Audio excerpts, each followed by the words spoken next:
If you like audiobooks or audio shows, check out a free trial of Audible. Just click the link in the description.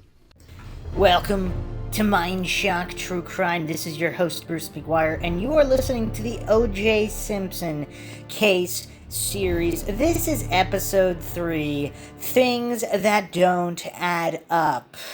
There are a lot of oddities in this case, and all the MindShock listeners have been clamoring for additional episodes in the OJ series since we have just begun to scratch the surface, even with Jason Simpson, his son, as outlined in the previous episode, who may have been responsible, possibly solely, possibly not, for the murders of Nicole Brown Simpson and Ron Goldman.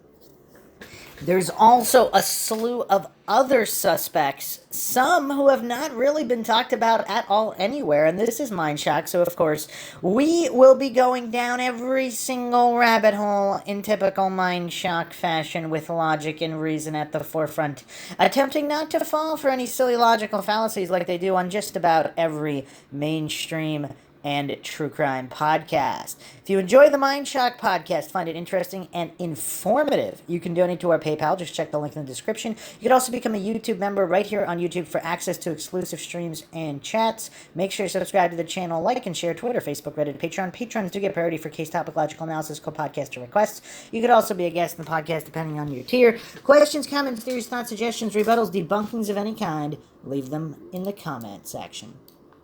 Alright, so let's go one step at a time here. I'm going to be going over just a couple different write-ups on the oddities, and then we will dissect them to see why it's not quite as simple as some people believe. Some people believe, okay, OJ definitely guilty, case closed. Other people believe, oh, okay, OJ definitely innocent, case closed. Perhaps it's not that simple of a false dichotomy. Let's go to NikkiSwift.com. Things about the OJ Simpson trial that don't add up. With the popularity, this was June 3rd, 2020. With the popularity of the People vs. OJ Simpson American Crime Story, the trial of the century has been gaining steam 20 years after its conclusion. 2 decades later, a lot of the facts still don't make sense. The glove didn't fit, and neither did these other weird things about the OJ Simpson trial. The maybe murder weapon is still missing. TMZ, a highly credible source, of course, reports that the alleged murder weapon may have been recovered 20 years after the crime. We actually did go over this on episode 1. If you haven't checked out the previous episodes, make sure you check them out. A construction worker found a bloodstained knife buried on O.J. Simpson's property years ago when the house was being demolished. The construction worker handed it off to an off-duty police officer nearby. The officer, instead of turning it over, reportedly kept it in his home, telling a pal that he planned on getting it framed and that the frame would be engraved with the departmental record number of the murder case. The cop's pal snitched, and authorities eventually forced the officer to hand it over. Law enforcement sources told TMZ that the weapon is a folding buck knife. Reuters reports that forensic investigators from LAPD's Robbery Homicide Division are testing the knife for hair and other DNA evidence, and, quote, that authorities logged the case into a computer system outside the official case file in order to keep it under wraps, end quote. So they're admitting that the official case file is compromised as well as all players involved in the case? And if so, that seems to be a good move, is it not? I mean, we go over other cases on MindShock, like the Ketty Cabin murders, where supposedly the police file, most things are either missing or not properly logged, and all of these things. When certain investigators believe that an investigation is compromised, is that the best course of action to not use the computer system or file in the old days of the official case? That way, any kind of compromised individuals wouldn't be tipped off to the results, and they wouldn't be able to delete or alter. I mean, these people might be smart here. Here's hoping they find something worthwhile. I don't know if there's ever been any follow-up with that. Robert Kardashian may or may not have hid evidence. In 2014, Ron Goldman's father, Fred Goldman, told the Daily Mail that Robert Kardashian, Kim, Khloe, Courtney, and Rob's father. I like how post 2020 they have to name all his kids because people only know who he is through his kids nowadays. Who was seen carrying a suitcase out of Simpson's home the night of the murders, hid crucial evidence from the case. Hold on a second here. So supposedly, Rob Kardashian. So this is OJ's lawyer. He carried a suitcase full of whatever out of Simpson's home the night of the murders? Does anybody else find that suspicious if true? I mean, that's an interesting detail. That evidence would have convicted the killer, Fred says. The still grieving father refuses to say OJ Simpson's name to this day. Now, I'm always curious. Obviously, family members are traumatized. They deserve, obviously, the victim deserves justice. The family deserves closure, etc., etc. But how are they so sure it was OJ and not Jason? Or some other individual. In a lot of these cases, you see this tunnel vision, and sometimes it's correct, sometimes it's the guy, but other times it's not. And this kind of tunnel vision prevented them, this kind of circular reasoning logical fallacy where they're already convinced, and they're looking to do everything to match what they are convinced by, instead of objectively, logically, neutrally trying to find the truth. O.J. Simpson may not have been suicidal. I have nothing to do with Nicole's murder, Simpson wrote in his alleged suicide note via Huffington Post. Quote, I loved her, always had, always will. If we had a problem, it's because I loved her so much, end quote. Wow.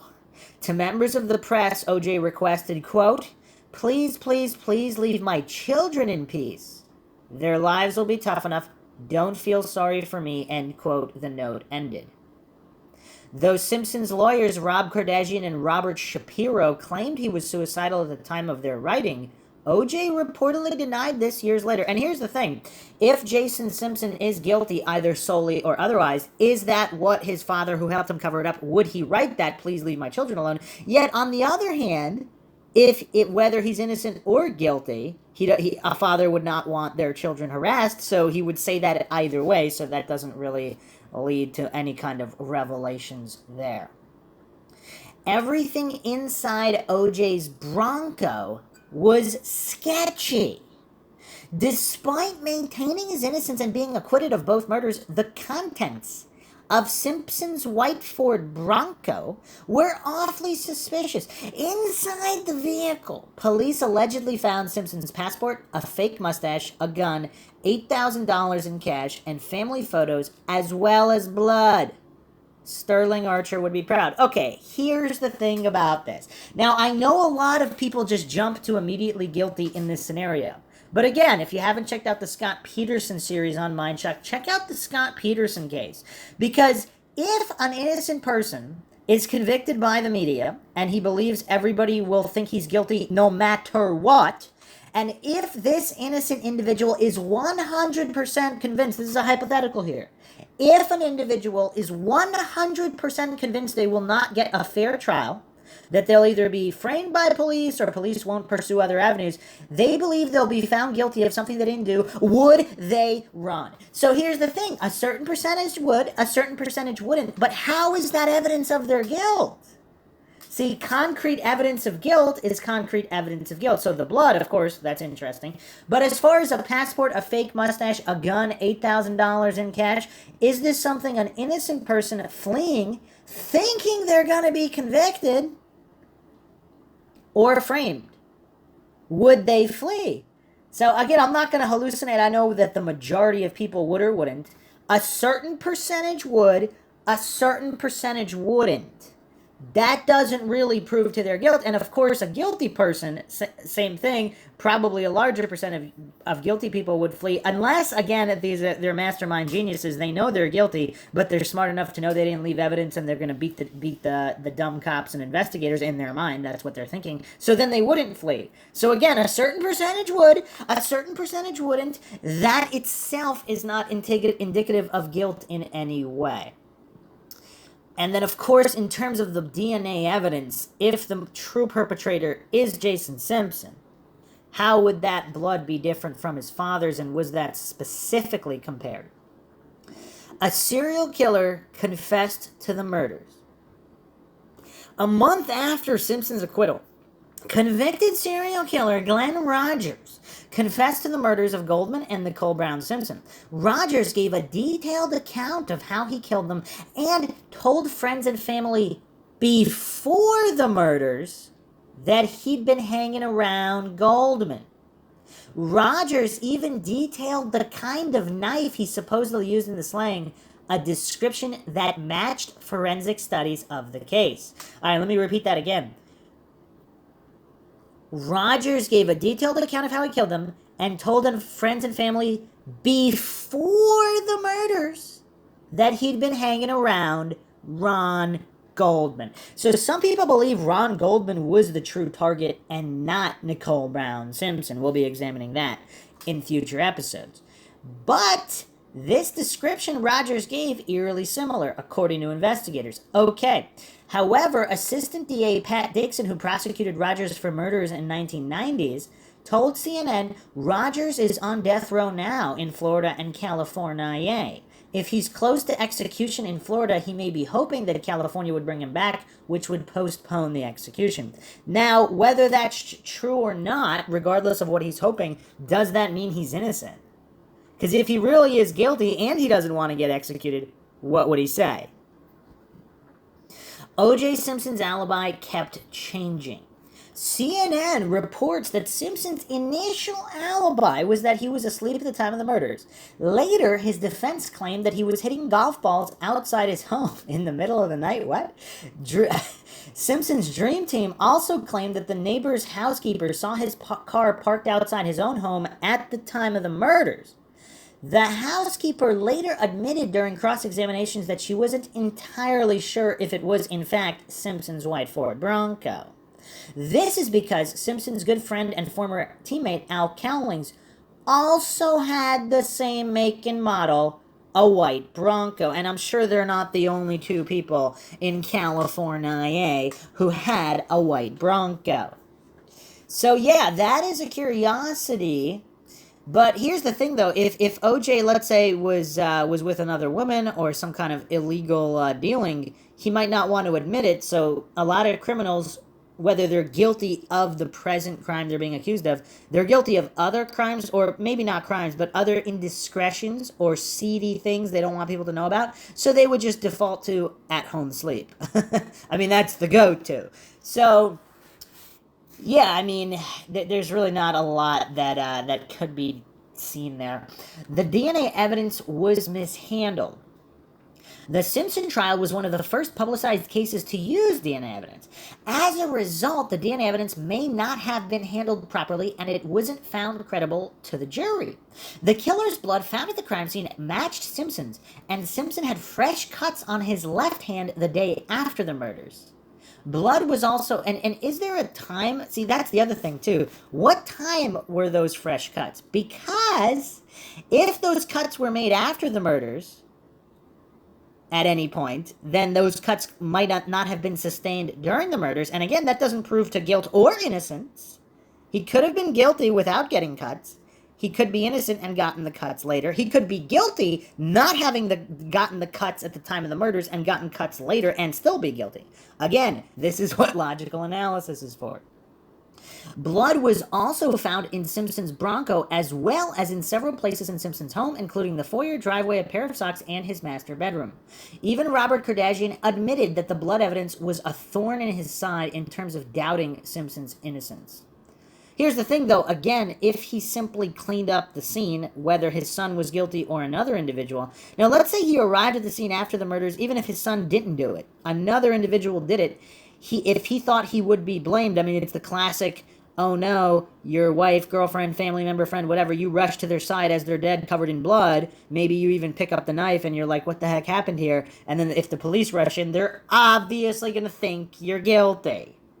So what would an innocent person do in that situation where they were overcome with emotion, ran into the scene, contaminated the scene, touched all the blood, I mean, possibly even the murder weapon? What would the reaction after that be? And if he has CTE, he might not be thinking clearly in the first place, even if he's innocent. So what, this thing could have unfolded so many different ways. However, DNA expert Barry Scheck, who founded the Innocence Project, which uses DNA evidence to exonerate the falsely accused, says the poor handling of DNA evidence may have given juror pause in convicting Simpson. The crime scene's DNA samples were left in a hot truck for hours, which would lead to contamination and spoilage. There was another glove issue as well. The person handling the DNA samples didn't change gloves between handling each piece of evidence, leading to potential cross-contamination. And this is a very good point. Like, the level of incompetence here, and then also the gullible goofs who just take on blind faith, whatever the prosecution says at any point. You have to keep this in mind. In the Stephen Avery case, supposedly, the tech who examined Avery's Grand Am, for those not familiar, Stephen Avery of the Making a Murder fame. If you haven't checked out the Stephen Avery podcast series on MINDSHOCK, make sure you check that out. That is the most logical and comprehensive, exhaustive examination of the Stephen Avery case, Making a Murder, and the corruption that goes on in Manitowoc and the entire state of Wisconsin as well.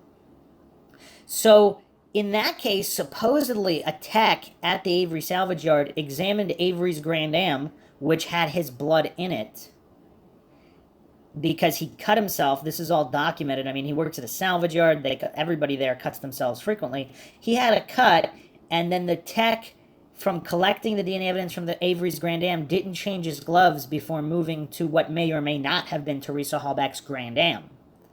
That's why none of Avery's fingerprints were found in Teresa Halbach's RAV4. And that's why apparently there were 8 different sets of fingerprints in the RAV4, but they were never tested. Or either they were tested and they were found not to belong to Avery, so they didn't want to, botch their own frame job. So they had to either pretend they weren't tested, or they really were tested because they didn't want to find out that it wasn't Avery. So, yeah, not changing gloves. I mean, this is something forensic techs have to do. I mean, this is obvious. This is basic common sense here. Moving on here, the glove may have actually fit. Prosecutors found blood evidence matching both OJ Simpson and the murder victims on an Ars Light leather glove size XL found at the scene, as well as a long blonde hair similar to Nicole Brown Simpson's inside of it.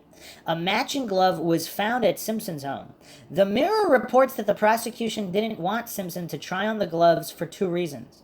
They'd been drenched in blood as well as frozen and defrosted numerous times before he tried them on in court. OJ's hands were also allegedly swollen due to him not taking his arthritis meds, which may have factored into the gloves not fitting. There's always room for a second season of The People vs. OJ Simpson, American Crime Story, right? Okay, so a couple issues with the gloves. If they don't fit, you must acquit. Why? I mean, there could have been multiple gloves used. There could have been multiple perpetrators. I mean, what is this? All these false dichotomies and logical fallacies used everywhere. Not to mention, is it possible that, let's say OJ got into an altercation with Nicole Brown. Maybe he even hit her. So then he has some of her blood, some of her hair. And then he left. And then somebody, she calls Ron Goldman or whatever. They're doing drugs together, whatever. And somebody's tailing Ron Goldman, gets into a fight with Goldman. She gets killed. That doesn't mean that OJ didn't hit her and might not have some of her DNA or hair or whatever in his vehicle. Again, this is what actual beyond a reasonable doubt means. So, again, it's weird how so many so-called true crime aficionados don't understand the legal standard of beyond a reasonable doubt. Not within an approximate doubt, but beyond a reasonable doubt. So yeah, that it really doesn't make a lot of sense. Just the trial itself. I mean, both people pointing to OJ being guilty or innocent. It's just there's so many things not accounted for and not logically examined. So let's move on here to the bizarre white Bronco chase. We did go over it briefly in episode 1. I'm going to go over exact details here now. So this is from davinmetz.tumblr.com regarding the People of vs. OJ Simpson American Crime Story episode where they have these, they have a map here of the exact movements. So it is very, very curious here. So, I mean, this just does not make a lot of sense. So, and I don't know how many people actually know this, but this all started at Robert Kardashian's house, who, again, according to Goldman's father, left with a briefcase of some kind of evidence or suitcase of possible evidence that could have been used to convict OJ. Again, unless he really did know that OJ was innocent. Like, say OJ admitted to him that he had gotten into a confrontation with Nicole Brown, and maybe he hit her, maybe he got some blood on himself. Her blood, her hair, whatever, and there's evidence all over. But he didn't kill her, and then he left, and then someone else who was after Goldman killed her.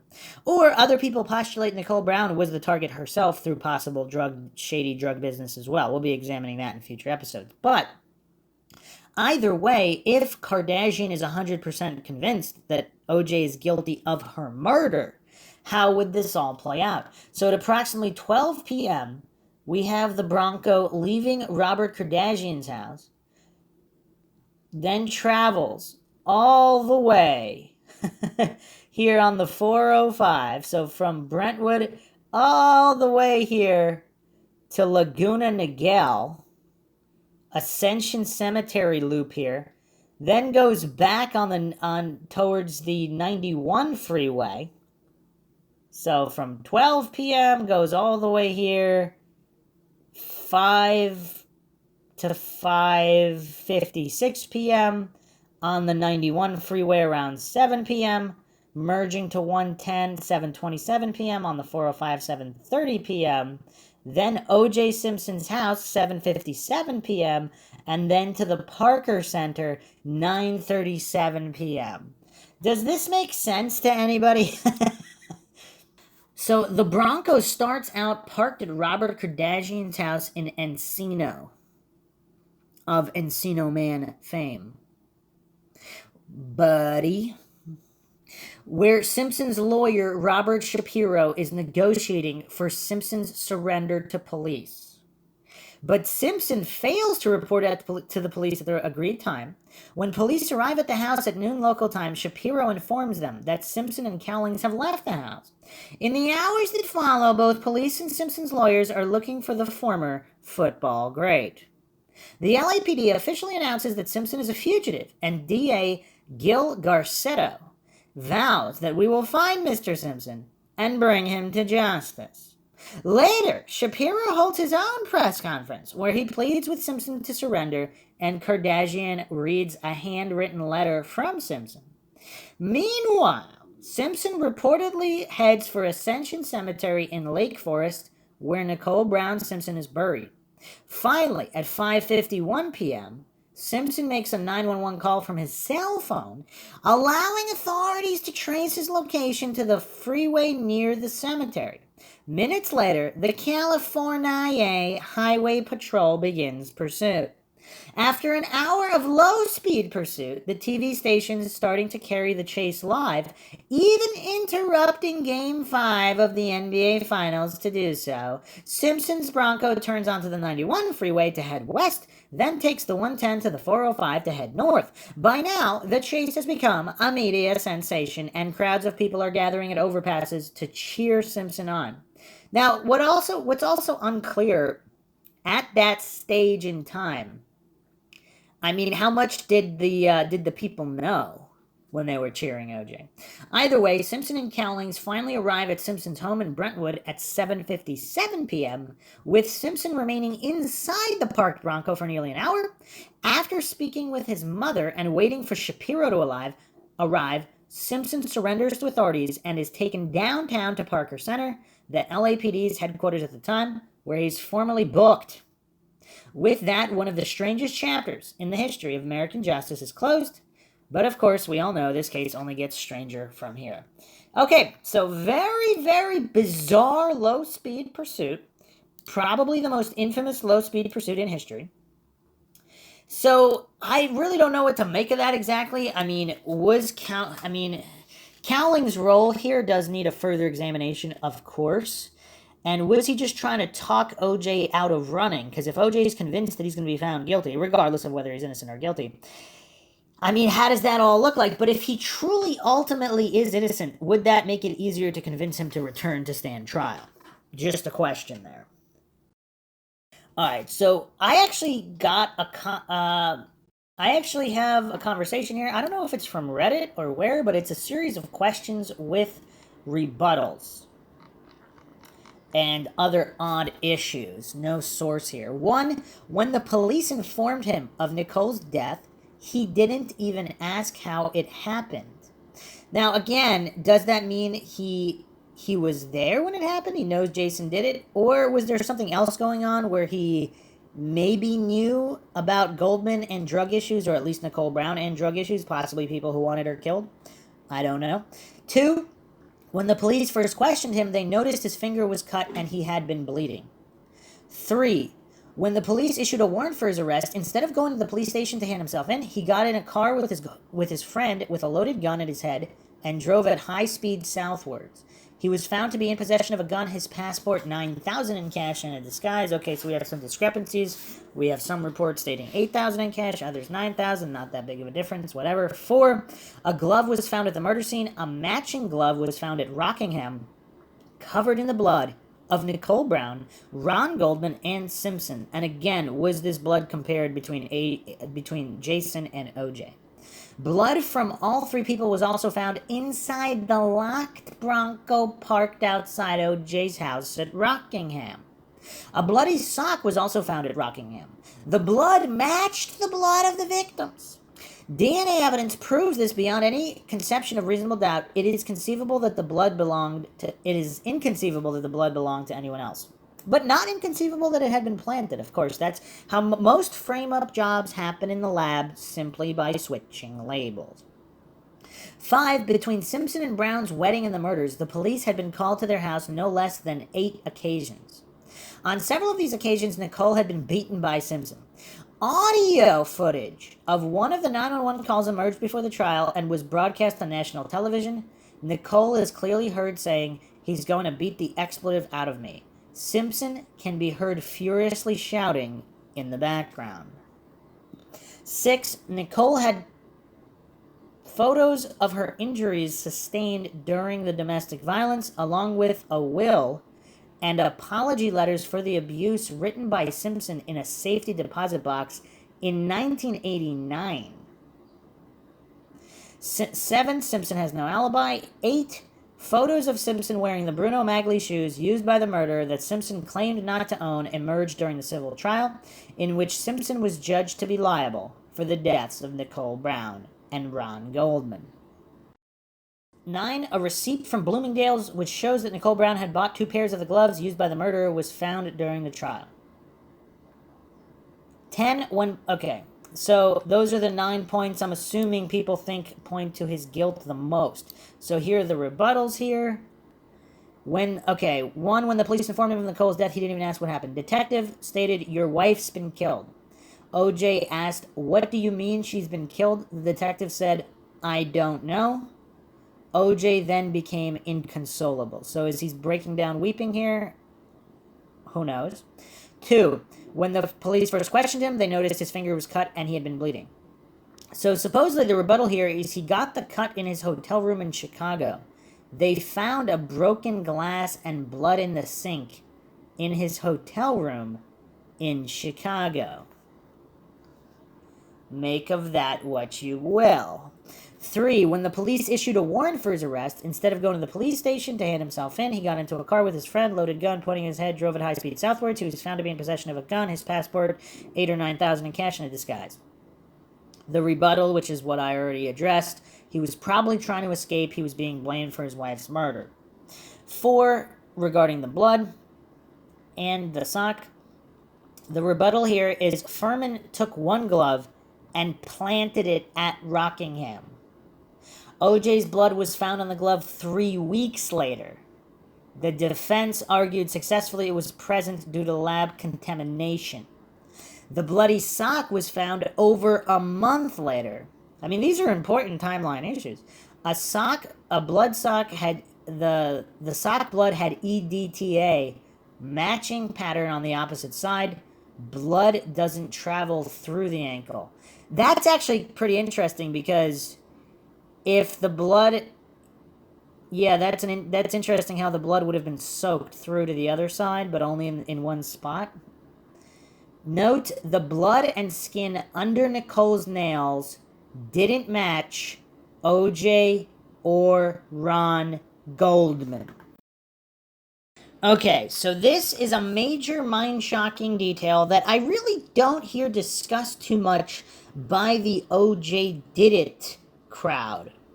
So there's a few issues here. Let's go through the saga of the blood and skin, of the DNA under Nicole Brown's fingernails from the beginning, because this is mind shock.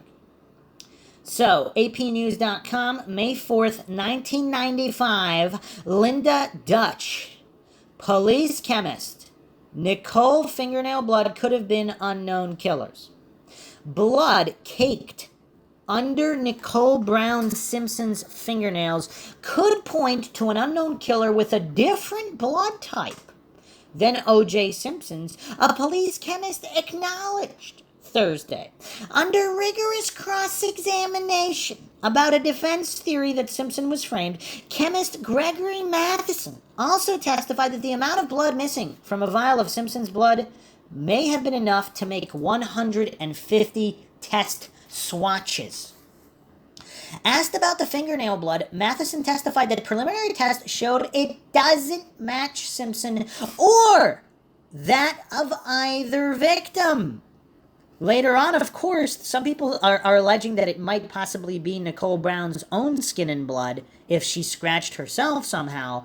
But here, Matheson is testifying that it showed that it doesn't match Simpson or either victim. So it's not Nicole Brown's or Ron Goldman's or OJ Simpson's. Now, again, I don't know if it's ever been revealed the exact blood type of OJ Simpson's son, Jason Simpson. But he qualified his testimony saying that type B blood might have degraded from a type that would match Miss Simpson's, and more sophisticated tests might produce a different result. So again, this shows just how inconclusive even all of this blood testing can be, especially back then. I mean, did they ever do any follow-up testing with the latest generation of DNA technology? That'd be curious to know, because I don't know if they did. I mean, it's 2022 now. What would DNA tests show now? Again, assuming there was no planting. Pressed by defense attorney Robert Blazer about whether he was saying his tests were wrong, Matheson said, "I believe all my tests are accurate. I'm not stating this test is inaccurate. I'm just saying there's an alternate explanation." Isn't there always? Later, prosecutor Hank Goldberg used scientific journals and books. You know what would be weird? If Hank Goldberg was related to Bill Goldberg, the pro wrestler, then we would have a big mess of the Kardashians and Bill Goldberg relatives in the OJ trial, as if it wasn't already insane enough with the celebrity angle. I mean, I actually don't know if Hank Goldberg is related to Bill Goldberg. Maybe there's somebody else out there who knows these answers to these very important questions. Later, prosecutor Hank Goldberg used the scientific journals and books to elicit Matheson's explanations of the ways blood can degrade while being tested by a process known as EAP. Every one of them indicates that the EAP enzyme degrades and can lead to mistyping, Matheson said. So you have to be careful about EAP results. He said he believes the blood under Miss Simpson's fingernails is hers, but he warned, "I cannot totally eliminate that it's a B." During his fourth day on the stand, Matheson said that the documents in this case indicate that nearly a quarter of Simpson's blood is missing from the sample he voluntarily gave police the day after his ex-wife and her friend Ron Goldman were slain. The missing blood, he acknowledged, could have provided prosecutors with as many as 150 blood swatches of the type sent to DNA laboratories for testing. The defense claims that the small amount of blood, estimated to be 1.5 to 2 milliliters, was enough for a frame-up and could have been planted at the murder scene and his house. The victims were slain June 12th outside Miss Simpson's condominium, their bodies awash in pools of blood. With no eyewitnesses or murder weapons recovered, prosecutors have relied on analysis of blood to make their case against the Football Hall of Famer. The defense is fighting back with its own experts, test results, and scientific detective work. A surprise centerpiece of defense attorneys Johnny Cochran Jr.'s opening statement was that blood under Miss Simpson's nails point to a killer other than her ex-husband. Matheson, assistant director of the police crime lab, said that only on rare occasions has he offered the sort of disclaimer he has posed about the fingernail tests. He suggested that Miss Simpson's blood type BA can degrade into a type B under certain conditions. I mean, the other question I would like to know is how often are the victims of murders found with their own blood DNA under their fingernails? I mean, skin, sure. I mean, you scratch your skin, whatever, but blood? How often do the victims of violent crimes have their own blood DNA under their fingernails? I mean, in just about every true crime case, aren't they scraping under the fingernails to find the DNA of the attacker? Because a person was killed, so isn't it the usual that a victim would try to defend themselves, or just even instinctually, just to claw or scratch at whoever's attacking them? I mean, this is really weird to suggest that it's just her own. I mean, that's weird. But with Blazer leading him through charts, photos, and an elaborate slideshow of genetic testing, Matheson agreed that tests obtained from the fingernail blood produced a result different from the blood found under Miss Simpson's body and different from Goldman's and Simpson's. The tests on blood under her body turned out to be inconclusive, he said. Asked if he ever considered doing another test on the blood, Matheson said he wanted to, but was afraid of using up more of the blood samples available. Blazer's cross-examination may have mystified jurors at times with its focus on scientific jargon and genetic banding patterns, but it provided the framework of the entire defense case, using real evidence as well as hypothetical situations to create reasonable doubt that the prosecution has charged the right man. Or, at the least, if OJ is guilty, perhaps there was a second perpetrator that also needs to be brought to justice. Among other suggestions offered by Blazer was one that Simpson's blood found smeared on the rear gate of his ex-wife's condominium 2 weeks after the killings was planted. And why wasn't it found immediately? I mean, it is kind of weird. He offered a scenario in which that blood contained a preservative called EDTA, which is used in crime laboratory test tubes to preserve blood. Blazer then asked what it would mean if EDTA were found on a pair of socks that tested positive for Miss Simpson's blood. Wouldn't that mean the blood also came from a laboratory sample? You would have to assume or make the assumption that there is no other source of EDTA that could have gotten on those socks. Then yes, I'd agree, Matheson said. Blazer lost one battle Thursday, which, if won, could have confused matters further. He sought to put in evidence a knife found outside Simpson's estate in July. The knife contained a trace of blood inconsistent with anyone in the case, but consistent with the blood type found under Miss Simpson's fingernail. Deputy DA Marcia Clark argued outside the jury's presence that the knife clearly was planted long after the area had been swept by police with a metal detector. And is that the only thing that's been planted? And she said it didn't make sense to suggest that the blood of a killer rather than the victims would be on the tip of a knife used in a slaying. I mean, how would that not make sense if they got into a scuffle? That's weird.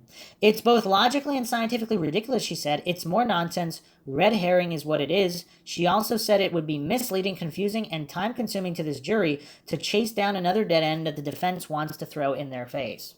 Wait, how is it logically and scientifically ridiculous? If there's a fight with a knife or more than one knife involved, I mean, most people, if they're not snuck, if they're in the middle of a fight, I mean, they're going to fight back. I mean, that knife's going to be going all over the place, either accidentally, intentionally, whatever. I mean, that's really weird. Judge Lance Ido agreed after studying documents concerning the knife. He ruled it inadmissible. Also Thursday, the TV show A Current Affair featured Simpson's wedding toast as part of the show's week-long highlights of the 85 wedding video. On the tape, Simpson told his wife she, quote, came into my life and made this house into a home, brought my kids in. You brought love into my house, end quote. Pulling at the heartstrings there. So, moving on to January 28, 1995, Seattle Times. Blood under fingernails may have been Nicole's. Defense lawyer Johnny Cochran gave the OJ Simpson jury a lot to think about over the weekend, but perhaps the most haunting question for the jurors and millions of others who listened to his opening statement last Wednesday is, whose blood was under Nicole Brown Simpson's fingernails? I expect the evidence to show that there was blood under Miss Nicole Brown Simpson's fingernails that came back as a type B EAP genetic marker, and that does not meet the genetic profile of Mr. Simpson, Mr. Ron Goldman, or Miss Brown, Cochran told the jury. He also asserted that the blood found on Nicole Simpson's thigh also was consistent with the type B genetic marker. You would expect that blood to be of the perpetrator since it's not hers, he said. The EAP, or erythrocyte acid phosphatase, that Cochran was referring to details with a test that identifies an enzyme marker in red blood cells. It is not to be confused with blood type, the A, B, and O groupings that most people fall into. But prosecutor Marcia Clark says the defense is misreading the report, that the evidence only points to O.J. Simpson. A source close to the case who asked not to be named said Cochran omitted a part of the report that said Nicole Brown can't be excluded as the source of the blood. The part Cochran read in court said that the blood found under her fingernails couldn't have come from Nicole or Goldman or OJ. But the last sentence reads, however, Nicole cannot be excluded as a source of the stain if the EAP type B observed on the items were degraded from a type BA. I mean, this reminds me of, I made a very crash joke about your uncle and your aunt. But, I mean, don't they have to prove it was degraded? I mean, you have a certain result here. If you're claiming the result is not true, you can't, I mean, it's kind of weird. I mean, it's just a weird thing to just assume it degraded. I mean, is there proof that it degraded? How often did they redo the test in different conditions and showed that in a high percentage of cases it does degrade? Because if they didn't do that and they simply just said, oh, it degraded, just like, 99% you are not the father, but the 1% means you could be. So let's all focus on the 1%. So it's kind of weird how they're focusing on that. But anyway, continuing on here, according to Jack Ballantine, supervisor of the biological science section of the Suffolk County Crime Laboratory, the EAP marker that's most common is B or BA, and that a BA marker can deteriorate to a B. Again, they're not, theoretically anything's possible. Why are they not stating, the percentage that it happens, and why are they not showing that with, tests that match the situation here? The EAP reading for Nicole Simpson is BA. The EAP reading for Simpson and Goldman could not be learned yesterday. The report lists the blood enzyme on her thigh as BA, indicating the test was inconclusive, the source said. Okay, so we have all of this inconclusive evidence. So here is another article here from the Washington Post by Stephanie Simon. December 17th, 1996, Simpson pathologist suggests 2 killers. A well-known pathologist today attacked the theory that O.J. slaughtered 2 people in less than 2 minutes, testifying that victim Ron Goldman actively struggled for up to 5 minutes, and that the double homicide probably involved at least 2 assailants. Defense expert Michael Baden also rejected the theory advanced by a pathologist testifying for the plaintiffs that the murder victims clawed fingernail gouges into Simpson's left hand as they struggled to break free of his lethal grip. I've never seen a fingernail mark produce that long and deep a wound on somebody, Baden said. Nicole Brown Simpson's fake fingernails were intact indicating that she did not dig them into anyone's skin, and Goldman's nails were clipped close, making it unlikely he could have inflicted serious damage, Baden added. Okay, so what does that mean? That Nicole just was swiping at somebody but didn't, her fingernails would have broken if it was a super deep cut?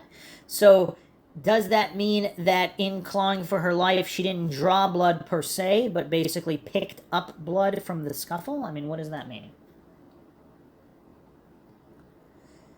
Jurors scribbled notes as Baden said the deepest cut on Simpson's hand could have been caused by a jagged knife, but most likely it was inflicted by a piece of glass. That analysis is consistent with Simpson's testimony that he cut himself while scooping up broken glass in his Chicago hotel room the morning after the murders. Simpson has not explained how he suffered the other injuries, and Baden offered no theories. What other injuries, though? Because there's conflicting reports there of whether he had bruises on his body or not. Baden's testimony sets up a credible contest between him and the plaintiff's expert pathologist, Werner Spitz.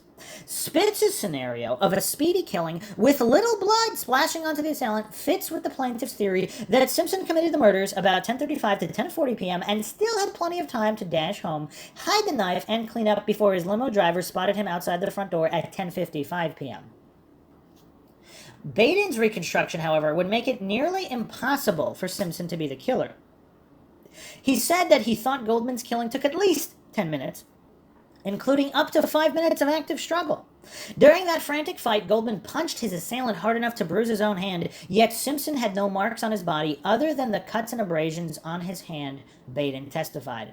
Wait a second, though. So is it possible, so Goldman had a bruise on his own hand, but is it possible Goldman got into a fight, let's say a half an hour before his death? Possibly with the same people that ended up killing him, whether it's OJ or not, possibly not. I mean, how do they determine exactly when a bruise was? I mean, obviously they can tell what's going on before and post-mortem, but in terms of before his death, I mean, can they determine whether it was a half an hour before? I mean, it's kind of hard to, how would they determine that? And as a practical matter, Baden told jurors, I can't understand how these two people could be murdered and not yell out unless there were two assailants there. Only one witness has reported hearing screams. Robert Heidstra testified he was walking his dog behind Nicole Simpson's condominium when he heard a male voice shout, hey, hey, hey, and a deeper voice rumble in answer at about 10:35 to 10:40 p.m. June 12, 1994. On cross-examination, attorney Ed Medvine tried to portray Baden as a publicity-hungry advocate who exaggerated the certainty of his conclusions. Medvine also asked Baden about his customary fee of $2,500 to $3,000 for consulting on cases. Baden said he was billing only $1,500 a day because of the defendant's inability to pay more money. What? Earlier, the defense presented forensic scientist Herbert McDonald, who testified that a blood stain on one of the socks recovered from OJ Simpson's bedroom appeared to have been created by someone deliberately dripping blood onto the material, bolstering the defense contention that the blood was planted. On cross-examination, however, McDonald conceded that the peculiar pattern he said could indicate tampering showed up on just one of the sock's several bloodstains. So what does everybody make of this? DNA under Nicole's nails doesn't match OJ or Ron, may or may not be her own. Weird. Alright, continuing on here to point 5. Between Simpson and Brown's wedding and the murders, the police have been called to their house on no less than 8 occasions. The rebuttal here is untrue. The 911 call stemmed from an argument regarding her behavior. She was seen performing a sexual act to a known drug dealer with the blinds open and his kids awake upstairs. He was upset, and rightfully so.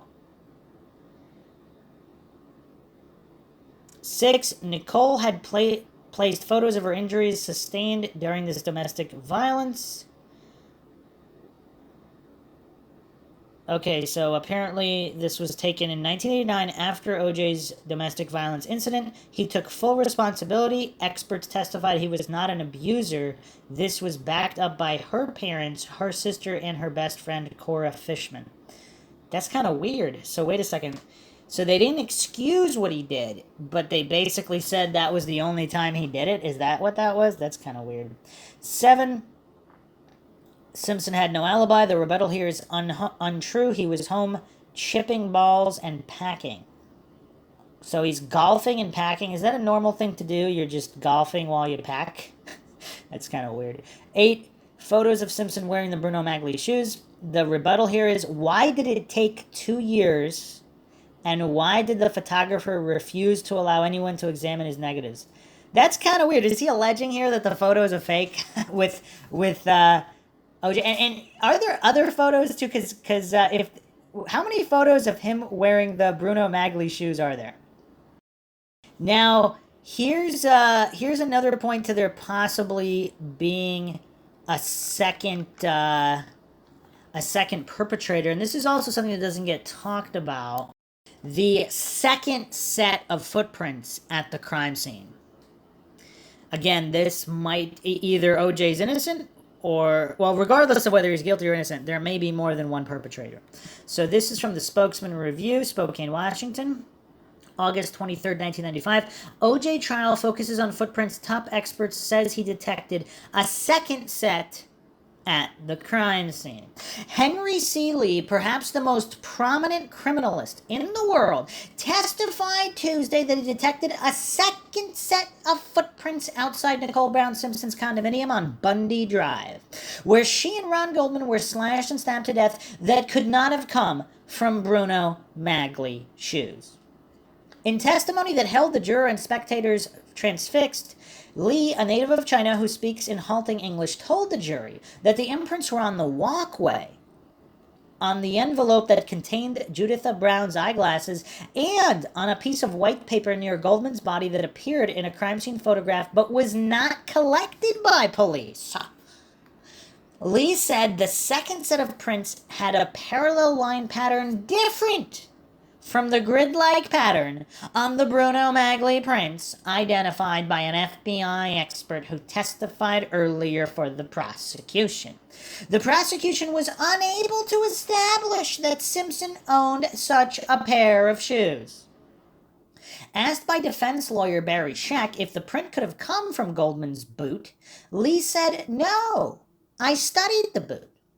The jurors listened with rapt attention, many leaning forward in their seats. Prosecutor Cherie Lewis shook her head and returned to her seat after looking at the photo exhibit. I mean, how much of this is police incompetence versus police complicity in a frame-up? Also Tuesday, the jury heard from Chicago Police Detective Kenneth Barris, who testified that police found bloodstains and broken glass in Simpson's hotel suite June 13th, shortly after he checked out and returned to Los Angeles. Simpson has said he cut the middle finger of his left hand on a glass in his hotel room after being informed of the murders, not at the murder scene, as prosecutors contend. You know what else is weird? Is it possible he got some small cut and then he cut himself with a bigger cut to cover up the smaller cut with the glass in his hotel room? Again, innocent or guilty, whether he came to the scene after the fact and in some kind of an emotional plight, possibly scraped against something. I mean, these are highly emotional situations, innocent or guilty. But on cross-examination by Christopher Darden, the detective conceded that he did not see blood on the shattered glass and could not determine when the blood got on the washcloth and the bedsheet. He also acknowledged that he saw no blood on the bathroom floor, the carpet, or the telephone. Darden also asked about 2 laundry bags missing from the room, suggesting Simpson might have used them to dispose of the bloody clothes. So wait a second. So Simpson just got on a flight all bloody, walked into the hotel all bloody, and then disposed of them after the fact? What are they alleging here? It's weird. Did you know what happened to those laundry bags? Darden asked. No, sir. Those bags remain outstanding even today. Isn't that correct? Darden continued. They remain unaccounted for, the detective said. At the beginning of the day, Judge Lance Ido said that he would decide next week on whether to allow introduction of tapes in which retired Detective Mark Furman reportedly makes racial slurs, and that he hoped the defense would rest its case by the end of the month and that the jury can begin deliberations shortly after Labor Day. Okay, so there's a second set of footprints here. What does that mean? And why is nobody talking about that? I mean, that's kind of a weird detail. Just another oddity. Just another thing that doesn't add up in this case. Let's go back to these points here. A receipt from Bloomingdale, which shows that Nicole Brown had bought 2 pairs of gloves. The rebuttal here. These were sent as gifts to OJ's friend in London. He sent the prosecution and the defense the gloves. So these are different gloves. Interesting. Wait a second. So the Bloomingdale's receipt of Nicole Brown buying 2 pairs of gloves, these were gloves bought and sent to gifts in London, and these gloves were sent from London to them to prove that. Interesting. 10, in 24 years, there's never been another suspect and no evidence has emerged that points to anyone else. The rebuttal here, because the police failed to follow any other leads. They wanted to put OJ away. This was a drug hit ? You've stated a lot of complete falsehoods. This is in response to these points, these bullet points. Firstly, there was no evidence found in his Chicago room to support his claim. During the civil trial, and the plaintiff's attorney, Daniel Petroselli, invited a detective to testify, and he discredited Simpson's hotel room claim, claiming there was no blood on the glass found in his Chicago hotel in '94, according to the LA Times. So this is just some kind of he said, she said situation. Either way, I mean, it's kind of weird how these other experts are saying that Nicole Brown and Ron Goldman couldn't have cut him, but again, so are they insinuating that he was cut with a different weapon in the struggle? But then again, we're going back to whose DNA is under Nicole Brown Simpson's fingernails. Jumping in a car and speeding away to escape is not the action of an innocent man. Holding a gun to your head and threatening to kill yourself is not the action of an innocent man. It might be if he thinks he can't get a fair trial and if he has CTE. Furman took 1 glove and planted it at Rockingham. This is a conspiracy theory rubbish. A large number of police officers saw the single glove on its own at Bundy before Furman arrived at the scene. They would all have to be in on it for the conspiracy theory to hold water. Would it, though? Would they, though? Because if they don't know what's going on, they would have nothing to say. Again, this is a fundamental misunderstanding by coincidence theorists on how corruption works. And this guy's counter rebuttal here regarding the hitting the golf balls, this is not an alibi. An alibi has to be corroborated by a third party. And what about a police statements? Don't they have to be corroborated as well? Or does he just take it on blind faith regarding the glass in the hotel room? Why are there no photos of any of this? Are there photos here? I mean, this is kind of weird.